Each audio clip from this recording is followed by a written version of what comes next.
Hi guys, it's Mandy from Mandyleeplays, and we are living in the age of remakes and remasters, and honestly, I'm all here for it. I love them so much, and I know some of you guys might be getting tired of it, and sometimes, I'm kind of like fatigued, but it's very good for the gaming industry as a whole. Not only because I get to play it on my modern console, but the quality of life changes really changes the game, and also remakes tend to not be full price, although some are. I'm looking at you, Persona 3 Reload, and the passage of time makes a lot of old games really hard to get nowadays. So that's why I think remakes and remasters is very beneficial. So in this video, I'm gonna give you my picks for best JRPGs, remakes, and remasters that not only deserve the love, but they're also way better than the original game. But before we start, hit that like button if you end up liking the video, and subscribe if you're not yet subscribed. I was gonna say let's get to 10K, but as the making of this video, we have reached 10K 2 months ahead of time. So thank you to anybody who supports this channel. I really do appreciate it. I did make a community post for that, so if you want to look at it, just go look at it. But honestly, thank you very much. It's been a long time coming, and I'm glad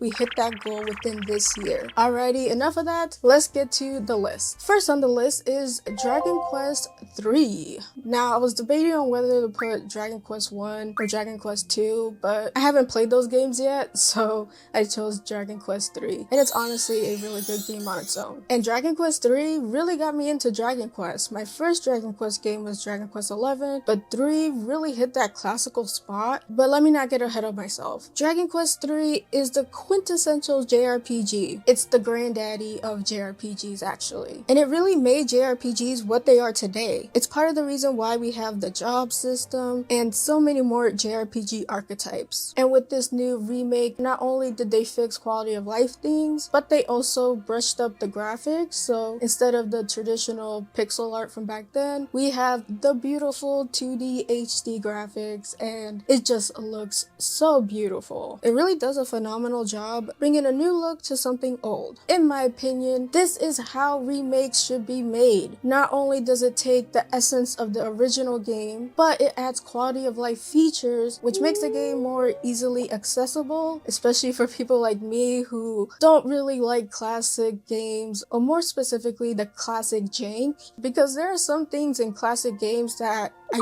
just can't stand. So with this new remake, they added autosave, maps, pinpoints on the maps, fast forwarding battles, and it makes the game a whole different experience from the original. And I'm not here to trash classical games. I think they were great for its time, but a lot of the mechanics are pretty outdated. Also, they added extra content to the game to really flesh out the story, although the story is still lacking, but they tried. Also, with Dragon Quest 3, 2, and 1, they made it into this shared universe called the Erdrick Trilogy. Erdrick or Erdrick? I'm just gonna say Erdrick, and I'm sorry if I said it bad. But these remakes weave in this overarching plot of the Erdrick Trilogy. Besides speeding up battles, the gameplay hasn't really changed. They left it as is and said, it's great. I don't think we have to change it. Oh, and also this game is somewhat beginner friendly. It is a little bit hard, but there's difficulty options, so it's really welcoming to new players. Next is Xenoblade Chronicles X. This game was originally on the Wii U, so yeah, it didn't really do so hot, but I'm really glad Nintendo still chose to remaster it for the Switch. It is honestly a phenomenal game. So Xenoblade Chronicles X is actually part of the Xenoblade Chronicles series, but it's not part of the number series. Now, I won't say what, but there is hints that Xenoblade Chronicles X does connect to the original numbered games, but that's just fan theory at that point, and this is not a theory video. But unlike some other Nintendo remakes, this game is chock full of new content and plus the content that was already there, and they made other changes. In the definitive edition, they fixed a lot of the frustrating issues from the Wii U. For example, you don't have to run around New Los Angeles to physically track down a party member for a mission. That is all in the menu. And you can also change the time of day, and that's important because some things activate during the day or during the night. You don't have to wait it out. And also for some reason, the original game didn't have quest related collectibles on the map. There's a bunch of little quality of life changes, but one of the biggest things is they added a new epilogue to the game. And I honestly really loved it. I was kind of sad it was so short though. I wish it was longer. And the game is honestly beautiful. Like, it is gorgeous. I don't know what Monolith Soft does to make these games run on the Switch. It's honestly magic to me. So all of this plus the new epilogue makes this version worth it. Oh, and it has the added effect of being aesthetic because now you have all the main 4 Xenoblade Chronicles games on one console. Now I'm thinking, when is the next Xenoblade Chronicles game? Next on the block we have a recently released game, and that is for Trails in the Sky First Chapter. This might be a little bit controversial, but I honestly think that this remake is better than the original in so many ways. I'm not saying the original is bad.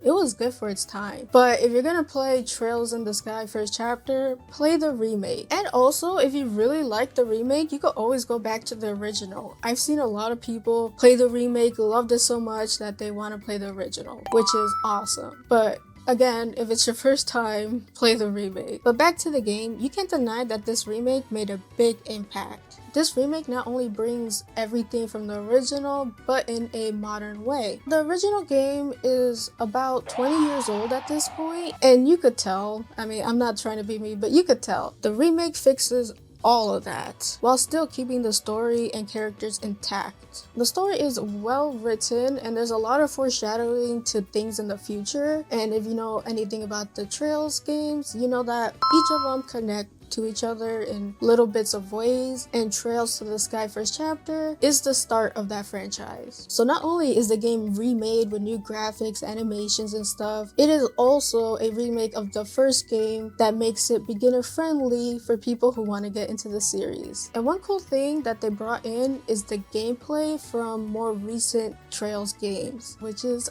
fantastic because I love the gameplay. The gameplay is so cool. It's basically an action gameplay, but then you can switch to a turn-based gameplay. Really good stuff. And there's also full voice acting, which is a really big game changer. And this decision really brings the characters to life. In the original release, there is voice acting, but it's few and far in between. The world of Liberal is gorgeous, and I'm happy that I get to experience for the first time with this remake. I'm kind of in the middle of the game because I had to take time for other games, but I'm definitely going to go back into the game. So keeping with the Falcon theme, the next pick is Ys Memoire, Oath of Felghana. This game was honestly such a surprise. I thought it was going to be like, you know, your traditional Ys game, but I ended up just really loving it. Ys Memoire was re-released for the PSP in 2010, which in turn is actually a remake of Ys 3, Wanderers of Ys. So yeah, this game is a remaster of a remaster basically. And when I tell you the story gets to the point, it gets to the point. This game is really short. I think I took 10 to 15 hours to beat it, which is crazy for an RPG. And it has a tinge of Metroidvania exploration thrown in there, which was really cool. Like honestly, it kind of plays like Silksong, but you know, easier. The story is straightforward. Adol and Dogi have to go to Dogi's hometown to figure out some mystery, and that kicks off the story, which perfectly goes with the high action gameplay. It is so addicting. So since this is a remaster of a remaster, they did make changes to this game. The modern releases focuses on improving accessibility, performance, and presentation. The most significant being turbo mode, where you could basically speed up the entire game at the press of a button. So that makes this incredibly short game even shorter. And although very minimal, they added voice acting for Adol for key story moments. And it helps align with the more modern Ys entries where he does have a voice. And dual character portraits are also available in this game. So you could basically change the portraits from the PSP style or the new updated style. I personally love the new updated style. They didn't didn't really change much in this game, and I think this game is the remaster that they changed the least of, and that's basically because there was a lot of good things that they really didn't have to change. So why did they go through the hassle of remastering this game? Well, remember, it was only available for the PSP, but the PSP is dead, and the original is still there on the PC, and honestly, this pick was more for a game preservation standpoint, and without it, the game will probably just vanish into obscurity, like a lot of older games. This is why remasters and remakes are important. We don't want these games to disappear. Unlike movies or books, it's hard to preserve video games because they always keep changing, and this is a good example of that. So while yes, this game didn't make sweeping changes or anything like that, it still fixed a lot of the fluff that made the original bulky, and it's also a good way to preserve the game. Next we have Tales of Graces Remastered. Tales of Graces has to be one of my favorite remasters in this list. The story is pretty good. The gameplay is it takes some getting used to, but once you do, it's pretty cool. And it's honestly my first step into the old Tales games, because as of that point, I've only played Tales of Arise, which is the more modern one, but Tales of Graces really caught my eye and attention. And then coupled with that, Tales of Exilia, which came out not that long ago. Now, Tales of Graces and Tales of Exilia were originally on the PlayStation 3. So these games are not really old, but they're not modern as well. Also, if you're noticing that there's a lot of remasters for Tales games, it's basically because of the whole Tales Remastered initiative that Bandai Namco is doing, and I honestly really like that. Again, it helps with preservation, that's really important, and getting new fans to the series, which is also really important. And I really hope that more series does do this initiative thing where they remake or remaster older games in the series. I don't know, maybe Final Fantasy? Square Enix needs to find a more efficient way to remake or remaster their games, because Final Fantasy VII has been an ongoing project for so many years. Anyways, that is the end of the video. If you enjoyed it, then please hit that like button, and if you love my content and want to see more, please consider subscribing. If you're not yet subscribed, would appreciate it. And thank you guys for helping me reach 10k. Tell me what you think in the comments down below. What are your favorite remakes or remasters, or what game would you like to see as a remake or remaster? You can follow me on my socials at Mandyleeplays. Hope you guys have a beautiful rest of the day, and as always, play a good game. Peace, peace.